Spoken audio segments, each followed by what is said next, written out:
স্বামীর অপছন্দের পাত্রী বলে ক্রোধের মুখোমুখি হতে হয় আমাকে। প্রতিদিন গালাগালি, মারধর এগুলো তো চলতেই থাকত। এমনকি আমার নামে বাজে মন্তব্য করতেও পিছপা হতো না। সব দেখে শুনে একদিন আমার শ্বশুর যা করলেন আমার সাথে, আমি তো অবাক। কল্পনাও করতে পারিনি আমার শ্বশুর এমনটা করতে পারেন। সত্যি এই পরিস্থিতির জন্য আমি প্রস্তুত ছিলাম না। আমার নাম নিশাত জাহান। সেই ছোটবেলায় মা মারা যান ক্যান্সারে। তারপর বাবা আরেকটা বিয়ে করেন। সৎমা আমাকে দুচোখে দেখতে পারেন না। বাড়ির সব কাজ আমার হাতে তুলে দেন। পড়াশোনা কি তাও জানি না। স্কুলের বারান্দায় পা রাখতে পর্যন্ত দেননি। তার ছেলে মেয়ে দুজনকে অনেক দামি স্কুলে পড়ান, আর আমাকে ঘরের কাজের মেয়ে বানিয়ে রেখেছেন। বাবা সব দেখেও কিছু দেখেননি এমন ভাব করে থাকেন। তার সামনে যদি আমাকে মারেও তিনি একটু প্রতিবাদ করেন না। সৎমার অত্যাচার, সৎ ভাই বোনের অত্যাচারে জীবন অতিষ্ঠ হয়ে উঠেছিল আমার। এক সময় মন চাইতো কোথাও চলে যাই, কিন্তু পারতাম না। বাইরের পরিস্থিতি যা, তাতে সাহস হয় না। আমার সৎমা আর সৎ বোন আমাকে খুব হিংসা করে। আমার সৌন্দর্যই তাদের হিংসার কারণ। তাই সবসময় আমাকে নোংরা কাপড় পরতে দেয়, সপ্তাহে একবার গোসল করতে দেয়, যাতে আমার সৌন্দর্য কারো চোখে না পড়ে। বাড়ির চার দেয়াল ছাড়া বাইরে যাওয়ার অনুমতি নেই। সবার অত্যাচার আর অবহেলায় বড় হয়ে উঠছি আমি। এখন আমার বয়স 22 বছর, কিন্তু বিয়ের কোনো নামগন্ধ নেই কারো মুখে। মাঝে মাঝে বাবা আমার বিয়ের কথা বলেন, কিন্তু আমার সৎমা রাজি হন না। তিনি বলেন, ওকে বিয়ে দিলে বাড়ির কাজ কে করবে? সৎমায়ের কথা শুনে বাবা চুপ হয়ে যান, যদিও মনে মনে খুব কষ্ট পান।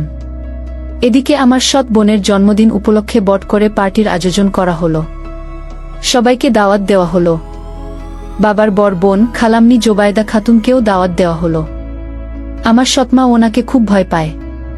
বড় খালা আমাকে খুব ভালোবাসেন। ওনার সামনে আমার সৎমা কিছুই করতে পারেন না। যখন বাবার মুখে শুনলেন বড় খালা আসবেন, তিনি খুব ভয় পেয়ে গেলেন। আমাকে বললেন, আজ মেহমান আসবে, তৈরি হয়ে থাক।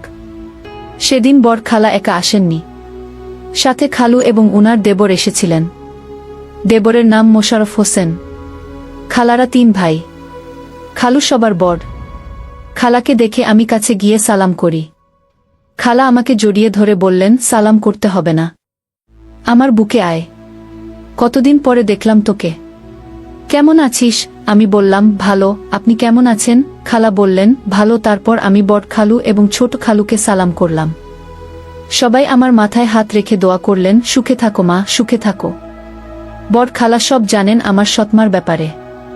তাই তিনি বললেন, দোয়া করলেও কি হবে? সুখ ওর কপালে লেখা নেই। সৎমা আসার পর থেকে গোলামের মতো খাটিয়ে মারছে মেয়েটাকে। আর আমার ভাই, ও তো বুয়ের গোলাম। ও যদি ঠিক থাকতো তাহলে মেয়েটা রানীর হালে থাকত। মেয়েটাকে এখন বিয়ে দেওয়া উচিত। ওদের কোনো চিন্তাধারা আছে? আরও অনেক কিছু বললেন বড় খালা। সব কথা মনোযোগ দিয়ে শুনছিলেন ছোট খালু। সেদিন জন্মদিনের অনুষ্ঠান ভালোভাবেই হলো। সবাই যার যার বাড়িতেও চলে গেল। একদিনের জন্য ভালো পোশাক, ভালো খাবার নসিব হয়েছিল। তারপরের দিন থেকে আগের মতো চলতে থাকে। ওদিকে বড় খালার দেবর আমার কথা তুললেন ওনার বড় ছেলের জন্য। খালা বললেন, দেখ ভাই, আমার ভাইঝি মেয়ে হিসেবে ভালো, দেখতেও খুব সুন্দরী, তবে পড়াশোনা জানে না। কোথায় তোর ছেলে MA পাস? ও কি মূর্খ মেয়েকে বিয়ে করবে? মোশাররফ হোসেন বললেন, ভাবি, তুমি তো জানো আমার 2 ছেলে আমার কথা মেনে চলে। মেয়ে পড়াশোনা না জানুক, তাতে আমার কোনো আপত্তি নেই। মেয়েটা আমার পছন্দ হয়েছে, ওকেই আমার ছেলের বউ বানাব। খালা বললেন, ঠিক আছে, আমি ভাইয়ের সাথে কথা বলে দেখি, তারপর তোমাকে জানাচ্ছি। এরই মধ্যে কয়েকদিন কেটে গেল। একদিন খালা আমাদের বাড়িতে এলেন। বাবার সাথে আমার বিয়ের ব্যাপারে কথা বললেন। বাবা শুনে আপত্তি না করে রাজি হয়ে গেলেন। এদিকে আমার সৎমা বিয়ের কথা শুনে মনে মনে জ্বলছে, কিন্তু খালার জন্য কিছু বলতে পারছে না। তারপর আমার বিয়ে ঠিক হলো। ছেলের নাম ফরহাদ আহমেদ। দেখতে মোটামুটি ভালো, তবে জেদি এবং অহংকারী টাইপের।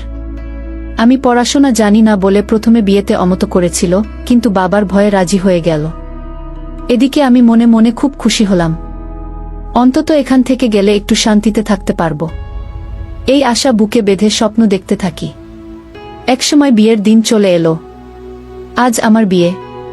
তেমন আয়োজন করা হয়নি, কারণ আমি তার নিজের মেয়ে নেই। আমার শ্বশুর খুব ভালো মানুষ, এসব দেখেও কিছু বললেন না। বিয়ে হয়ে যাওয়ার পর আমি নতুন সংসারে চলে এলাম। রাত 12টার দিকে আমাকে বাসর ঘরে তোলা হলো, কিন্তু ফরহাদ কোনোভাবেই ঘরে প্রবেশ করতে রাজি নয়। তার একটাই কথা, বিয়ে করতে বলেছ, করেছি, কোনো অমত করিনি, কিন্তু এখন আমাকে বাধ্য করো না বাসর ঘরে যেতে। আমার কোনো ইচ্ছে নেই ওই ঘরে যাওয়ার। এই কথা আমার শ্বশুর শুনতে পেয়ে তাকে খুব বকা দিয়ে রুমে পাঠালেন। ফরহাদ এলো বটে, কিন্তু মুখে বিরক্তির ছাপ। মনে মনে আমার উপর খুব রেগে আছে, সবকিছুর জন্য আমাকেই দায়ী করছে। দরজা লাগিয়েই আমার সামনে দাঁড়ালো, তারপর আমাকে বলল, ওই খাট থেকে নেমে আয়, তোর সাথে আমার কথা আছে। আমি ওর কথায় চমকে উঠলাম। এমন করে কেন বলছে? আমি ওর কথা মতো নেমে এলাম। এখন ফরহাদের সামনে দাঁড়িয়ে আছি। হঠাৎ আমার গাল টিপে ধরে বলল, আমার বাবাকে বশ করতে পারলেও কিন্তু আমাকে পারবি না, মূর্খ গেজো। তুই কি ভেবেছিস আমি তোকে বিয়ে করে বউ হিসেবে মেনে নেব? কখনো না। আমার মতো ছেলের বউ হওয়ার জন্য কত সুন্দরী সুন্দরী মেয়ে পিছনে পিছনে ঘোরে। তুই তো কিছুই নসি। আরও অনেক কিছু বলছিল। এদিকে আমার গাল জোরে টিপে ধরায় খুব ব্যথা পাচ্ছিলাম। ছাড়ানোর চেষ্টা করেও পারছিলাম না। কিছুক্ষণ পর ছেড়ে দিয়ে বলল, ইচ্ছে করছে তোকে ঘর থেকে লাথি মেরে বের করে দেই, কিন্তু বাবার জন্য পারছি না। এখানে থাকতে হলে তোকে আমার মতো চলতে হবে। আর একটা কথা কান খুলে শুনে রাখ, এসব কথা বাবার কানে যেন না যায়, তাহলে আমার থেকে খারাপ আর কেউ হবে না। এই বলে রাখলাম। তারপর খাট থেকে একটা বালিশ আমার মুখের উপর ছুঁড়ে মেরে বলে, যেখানে মন চায় সেখানে শুয়ে পড়, তবে খাটে ঘুমানোর চেষ্টা একদম করবি না। এই বলে ফরহাদ শুয়ে পড়ল। আমি বালিশটা কুড়িয়ে নিয়ে কান্নায় ভেঙে পড়লাম। হে আল্লাহ, এ কোনো জন্মের শাস্তি দিচ্ছেন আমাকে? নিজের বাড়িতে সৎমা ভাই বোনের অত্যাচার, আর এখানে স্বামীর অত্যাচার। এত দুঃখ কষ্ট সহ্য করার জন্যই কি পাঠিয়েছেন দুনিয়াতে? জন্মের সময় কেন উঠিয়ে নিলেন না আমাকে? করার মতো আঘাত করছিল। ঘরে চোখ বুলিয়ে দেখলাম কোথাও শোয়ার মতো জায়গা আছে কিনা, কিন্তু কোথাও কিছু চোখে পড়ল না। মেঝেতে ঘুমানোর জন্য একটা মাদুরও চাই, সেটাও নেই। তাই টেবিলের কাছে একটা চেয়ার ছিল, সেটাতে বসে রাত কাটিয়ে দিলাম। ঘুম হয়নি আমার। সারারাত ফরহাদের কথাগুলো কলিজায় ফালি ফালি করার মতো আঘাত করছিল। মনে হচ্ছিল এই পৃথিবীতে যত দুঃখ কষ্ট আছে সব আমার জন্যই লেখা আছে, তাই ভোগ করে যাচ্ছি। একসময় সকাল হলো। চারিদিকে পাখির ডাক, শান্ত মৃদু ঠান্ডা বাতাস শরীরটা জুড়িয়ে দিল। জানালার পাশে বসা ছিলাম। তার একটা কপাট খোলা ছিল। রাতে আসার কারণে বাইরের দৃশ্য উপভোগ করতে পারিনি। এখন চোখ পড়তেই বুঝতে পারলাম বাইরের দৃশ্যটা আমাদের ওখান থেকেও খুব সুন্দর। বাড়ির ভিতরে নানান রকমের ফুলের বাগান, চারপাশে বড় বড় গাছ। পরিবেশটা দেখে মনটা জুড়িয়ে গেল। উঠে ফ্রেশ হয়ে নিলাম। তারপর কাপড় বদলে বসে আছি। কিছুক্ষণ পর দরজায় টোকা পড়ল। কোনো পুরুষ কণ্ঠ ফরহাদ নাম ধরে ডাকছে। ফরহাদ তখনও ঘুমাচ্ছে, তাই আমি বাধ্য হয়ে দরজা খুললাম। দরজা খুলতেই দেখি 23-24 বছরের এক যুবক দাঁড়িয়ে আছে। আমাকে দেখে মাথা নিচু করে বলল, গুড মর্নিং ভাবি। ভাইয়া কোথায়? বুঝতে পারলাম এটা আমার দেবর। আমি বললাম, উনি তো ঘুমাচ্ছেন। ছেলেটা বলল, ভাবি, আমার নাম রিফাত আহমেদ। বাবা নাস্তার টেবিলে অপেক্ষা করছেন, তাই ডাকতে এলাম। ভাইজা যখন ঘুমাচ্ছেন, আপনি চলুন আমার সাথে। আমি আর কিছু বললাম না। রিফাতের পিছু পিছু গেলাম নাস্তা করতে। আমার দেবর খুব ভালো, পড়াশোনা ঢাকায় করে। আমাদের বিয়ে উপলক্ষে তাই এসেছিল। আমাকে খুব সম্মান করে। এদিকে দিন দিন ফরহাদ ক্ষিপ্ত হয়ে উঠছে আমার উপর। যখন তখন হাত তোলে আমার গায়ে। আমার শ্বশুর অনেক বোঝানোর চেষ্টা করেন। ফরহাদ বাবার কথা পাত্তা দেয় না। আগে এমন ছিল না। আমাকে বিয়ে করার পর থেকে এমন বেপরোয়া হয়ে গেছে। এর জন্য নিজেকে দায়ী মনে হয়। মাঝে মাঝে এমন বাড়িতে আসে 2-1 সপ্তাহ ছুটি নিয়ে। ঢাকায় পড়াশোনা করার কারণে সব বন্ধু ঢাকায়। এখানে তেমন বন্ধু নেই ওর, তাই বেশিরভাগ সময় বাড়িতে থাকে। রিফাত প্রায় সময় দেখত আমাকে মারছে ফরহাদ। মাঝে মাঝে ছাড়ানোর জন্য এগিয়ে আসত। বেচারা রিফাত ছাড়াতে এসে ভাইয়ের হাতে মার খেত। আমি অনেকবার বারণ করেছি। রিফাত বলে, ভাবি, চোখের সামনে আপনাকে মারছে, কি করে না গিয়ে থাকি বলুন তো? এভাবে চলতে থাকে প্রায় 2 বছর। একদিন রাতে খুব বৃষ্টি হচ্ছিল। ফরহাদ বাসা ছিল। পরীক্ষার কারণে ঢাকায় যায়নি। বৃষ্টির কারণে আমার শ্বশুর খাবার খেয়ে তাড়াতাড়ি শুয়ে পড়লেন। 10টার দিকে ফরহাদ খেয়ে শুয়ে শুয়ে মোবাইল দেখছে। কি দেখছে জানি না, তবে ওর চেহারা দেখে লক্ষণ ভালো মনে হলো না। মনে হচ্ছে খারাপ কিছু দেখছে ফোনে। এমনিতেই তো আমার সাথে কথা বলে না, তাই আমি জিজ্ঞেস করার প্রয়োজন বোধ করিনি। নিজে মাদুর পেতে শুয়ে পড়লাম। সারাদিন কাজ করার ফলে শরীর ক্লান্ত লাগছিল, তাই চোখ বন্ধ করে ঘুমানোর চেষ্টা করছি। ধীরে ধীরে ঘুমের রাজ্যে হারিয়ে যাচ্ছি। হঠাৎ কেউ একজন ঝাঁপিয়ে পড়ল আমার উপর। ব্যাপারটা কি ঘটল বুঝতেই পারলাম না। শুধু এটুকু বুঝতে পেরেছি কেউ আমার সাথে ধস্তাধস্তি করছে। কাঁচা ঘুম ভেঙে যাওয়াতে মনমেজাজ খুব খারাপ ছিল। জোরে ঝাঁপিয়ে পড়ার কারণে বুকে খুব ব্যথা পেয়েছি, খুব যন্ত্রণা হচ্ছে। কিছুক্ষণ সময় লেগে গেল বুঝতে কে এমন করছে। সারা ঘর অন্ধকার ছিল। আমি জোরে ধাক্কা মেরে ফেলে দিয়ে বললাম, কে? ফরহাদ নিজেকে সামলে নিয়ে বলল, আমি। আমার আর বুঝতে বাকি রইল না। ফরহাদ এমন করছে আমার সাথে, কিন্তু কেন? আমাকে বললেই তো পারত আমি ওর বিবাহিতা স্ত্রী, আমার সবকিছু ওর। তাহলে জোর জবরদস্তি করার কি প্রয়োজন? আর ভাবার সুযোগ পেলাম না। ফরহাদ আবার ঝাঁপিয়ে পড়ল আমার উপর। ওর প্রতিটি স্পর্শ যন্ত্রণাদায়ক মনে হচ্ছিল। সারা রাত পশুর মতো বারবার নিষ্পেষণ করেছে আমাকে। বাধা দিতে চেয়েছিলাম অনেকবার, কিন্তু পেরে উঠিনি। যতবার বাধা দিয়েছি ততবার ওর লোহার মতো হাতের থাপ্পড় খেয়েছি। তাতে আমার ঠোঁট ফেটে গেছে, 2 গালে আঙুলের দাগ স্পষ্টভাবে ফুটে উঠেছে। ভোরের দিকে ছেড়ে দিল। একটা মানুষ নিজের ক্ষুধা নিবারণের জন্য এতটা অমানুষ হতে পারে, তা ওকে দেখে বুঝলাম। নিজের চাহিদার নেশায় এতটাই মগ্ন ছিল যে ও বুঝতেই পারেনি কি করেছে। সকালে অনেক কষ্টে উঠে ফ্রেশ হয়ে নিলাম। সারা বাড়ির কাজ আমাকেই করতে হবে। আমার শ্বশুর আমাকে লক্ষ্য করলেন। আমার মুখ দেখে তিনি বুঝে গেলেন কাল রাতে নিশ্চয়ই আমাকে মেরেছে ফরহাদ। ফরহাদকে ডেকে খুব বকা দিলেন। এই 2 বছরের মাথায় স্বামীর অত্যাচার হোক কিংবা ভালোবাসা হোক, একদিনেই নসিব হয়েছিল। মাসখানেক পর বুঝতে পারলাম আমি গর্ভবতী। ততদিনে রিফাত বাড়িতে চলে এসেছে পরীক্ষা শেষ করে। মনে মনে ভেবে নিলাম রাতে ফরহাদকে বলবো, নিশ্চয়ই ও খুশি হবে। হয়তোবা বাচ্চার জন্য নিজেকে পরিবর্তন করবে। রাতে ফরহাদ খাটে শুয়ে মোবাইল দেখছিল। আমি বললাম, একটা কথা বলার ছিল আপনাকে। ফরহাদ আমার দিকে না তাকিয়ে বলল, কি বলবি? তাড়াতাড়ি বল। এত বাহানার দরকার নেই। আমি ইতস্তত করে বললাম, আমি গর্ভবতী। আপনার বাচ্চার মা হতে চলেছি। কথাটা মুখ থেকে শেষ হতে দিল না। খাট থেকে লাফিয়ে উঠে ফরহাদ বলল, কি বললি? তুই গর্ভবতী? তা কি করে সম্ভব? বিয়ে হওয়ার পর থেকে আমি তোকে ছুঁয়েও দেখিনি।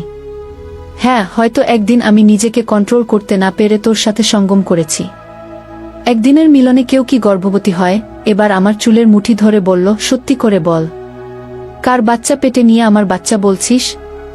কার সাথে নষ্টামি করেছিস? বাইরে তো যেতে পারিস না, তাহলে নিশ্চয়ই ঘরে কাউকে ডেকেছিস। সত্যি করে বল, এ বাচ্চার বাপকে? আচ্ছা, এমনটা নয় তো তুই আমার ছোট ভাইয়ের সাথে ফষ্টিনষ্টি করছিস? সারাদিন আমি অফিসে থাকি, বাবা অসুস্থ, সারাদিন রুমে বসে থাকে। বাড়িতে তুই আর আমার ভাই। কোথাও এমনটা না তো ওর সাথে তোর অবৈধ সম্পর্ক আছে? আমার তো মনে হচ্ছে এ বাচ্চার বাপ রিফাত। সত্যি করে বল পোড়ামুখী, কোথায় গিয়ে মুখ পড়েছিস? এই বলে আমাকে খুব মারল। শেষমেশ প্যান্টের বেল্ট খুলে আরও মারল। এদিকে আমি মেঝেতে লুটিয়ে পড়ে আর মেরো না বলে চিৎকার করে যাচ্ছি। আমার চিৎকার শুনে রিফাত এবং বাবা দুজনে ছুটে আসেন, কিন্তু দরজা বন্ধ। বাবা বললেন, দরজা খোল ফরহাদ, তা না হলে ভালো হবে না। আর একটা মার যদি বউয়ের গায়ে পড়ে তাহলে কিন্তু তোর খবর আছে। ভালোই ভালো, দরজা খুলে দে। ফরহাদ গিয়ে দরজা খুলে দিল। ঘরে প্রবেশ করে আমার শ্বশুর ফরহাদকে 2 থাপ্পড় মারলেন। বাবার হাতে মার খেয়ে ফরহাদ রাগে অপমানে ফুঁসতে লাগল। বাবা বললেন, বিয়ের পর থেকে মেয়েটার উপর কম অত্যাচার করিসনি তুই। তারপরও আমি মুখ বুজে দেখে গেছি, কিচ্ছু বলিনি। ভেবেছি হয়তো একদিন ঠিক হয়ে যাবে, কিন্তু না, দিন দিন অত্যাচার বেড়েই চলেছে মেয়েটার উপর। তুই কি মানুষ না জানোয়ার? বাবার কথায় আর চুপ থাকতে পারল না ফরহাদ। সে বলল, বাবা তুমি জানো না ও কি কাণ্ড করেছে? জানি না কার সাথে অবৈধ সম্পর্ক করে গর্ভবতী হয়েছে, কার বাচ্চা পেটে নিয়ে আমার বাচ্চা বলছে। বিয়ে হয়েছে পর্যন্ত আমি ওর সাথে শারীরিক সম্পর্ক করিনি, আর এখন বলছে ওই বাচ্চার বাপ নাকি আমি। আমার তো মনে হচ্ছে রিফাতের সাথে ওর অবৈধ সম্পর্ক আছে। এই বাচ্চার বাপ রিফাত হবে। ফরহাদের কথায় ঘরের ভেতর বিষণ্ণতা নেমে এলো। কারো মুখে কোনো কথা নেই।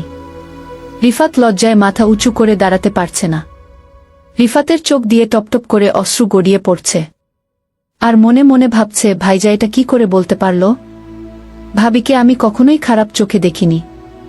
অবৈধ সম্পর্ক তো অনেক দূরের কথা। উনাকে আমি সম্মান দিয়েই এসেছি সবসময়।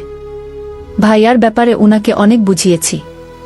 আর ভাইয়া কিনা আমার নামে এত বড় অপবাদ দিল। সত্যি বলেন প্রবীণরা, যার জন্য করি চুরি সেই বলে চোর। হায়রে দুনিয়া! এদিকে আমি লজ্জায় মাথা উঁচু করতে পারছি না। আমার শ্বশুর পাথরের মূর্তির মতো দাঁড়িয়ে কোনো প্রতিউত্তর করছেন না। বাবা কিছু বলছেন না দেখে ফরহাদ আরও প্রশ্রয় পেয়ে বলল, আমি জানতাম এ মেয়েটা খারাপ, তাই তো বিয়ে হচ্ছে না। সৎমা এমনি ওকে মারত না, খারাপ দেখেই মার খেত। জানি না বিয়ের আগে কতজনের সাথে মেলামেশা করেছে, তার কোনো পাত্তা নেই। এমন মেয়েকে ঘোল ঢেলে মাথা কামিয়ে বের করে দেওয়া উচিত। এবার আমি আর চুপ থাকতে পারলাম না। উঠে এসে কষে একটা থাপ্পড় মারলাম ফরহাদের গালে। তারপর বললাম, এতক্ষণ ধরে শুনে যাচ্ছি একটার পর একটা অপবাদ দিয়েই যাচ্ছেন। কেন? আমি কি মানুষ নই? আমার শরীরে কি রক্তমাংস নেই? সেদিন রাতে কুকুরের মতো ঝাঁপিয়ে পড়ে আমার এই শরীরটাকে ছিঁড়ে ছিঁড়ে খেয়েছেন। পশুর মতো আচরণ করেছেন সারা রাত। বাধা দেওয়াতে থাপ্পড় মেরে রক্তাক্ত করেছেন আমাকে। এত তাড়াতাড়ি ভুলে গেলেন মাসখানেক আগের কথা? আমার এই পরিস্থিতি দেখে বাবা আপনাকে খুব বকেছিলেন, মনে নেই? আমার শ্বশুরের মনে পড়ে গেল সব কথা।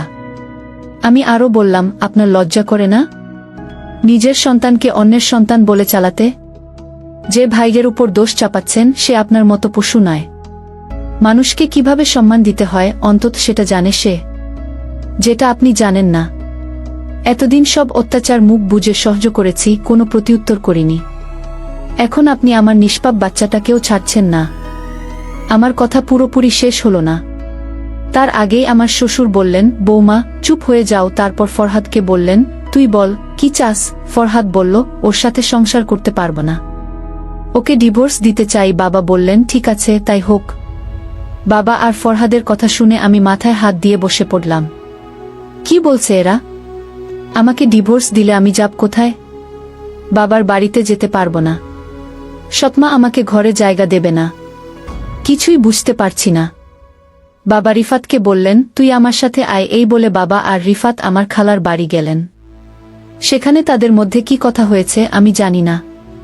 2 দিন পর ফরহাদ আমাকে ডিভোর্স দিল। বাবা আমাকে বললেন, তোকে আমি ছেলের বউ বানিয়ে নিয়ে আসিনি, নিজের মেয়ে করেই এনেছি। আমাকে বাবা ডাকিস। সব বাবাই মেয়েদের ভালো চায়। ফরহাদ তোকে ডিভোর্স দিয়েছে, তাতে দুঃখ করিস না। তোর জন্য ভালো কিছু লিখে রেখেছেন আল্লাহ। অপেক্ষা কর। আজ থেকে তোর খালার বাড়িতে থাকবি, যতদিন না তোর ডেলিভারি হচ্ছে। ফরহাদ অস্বীকার করেছে এটা ওর সন্তান না, এটা রিফাতের সন্তান। তাই আজ থেকে এর দায়িত্ব রিফাত নেবে। বাচ্চাটা ভূমিষ্ঠ হওয়ার পর আমরা রিফাতের সাথে তোর বিয়ে দেব। বাবা রিফাতের দিকে তাকিয়ে বললেন, তো কোনো আপত্তি আছে? রিফাত আমার দিকে তাকিয়ে বলল, দোষ না করেও যখন দোষী হয়েছি তাতে আমার কোনো আপত্তি নেই। আমি রাজি আছি আপনাদের কথায়। আমি অবাক হয়ে রিফাতের দিকে তাকিয়ে আছি।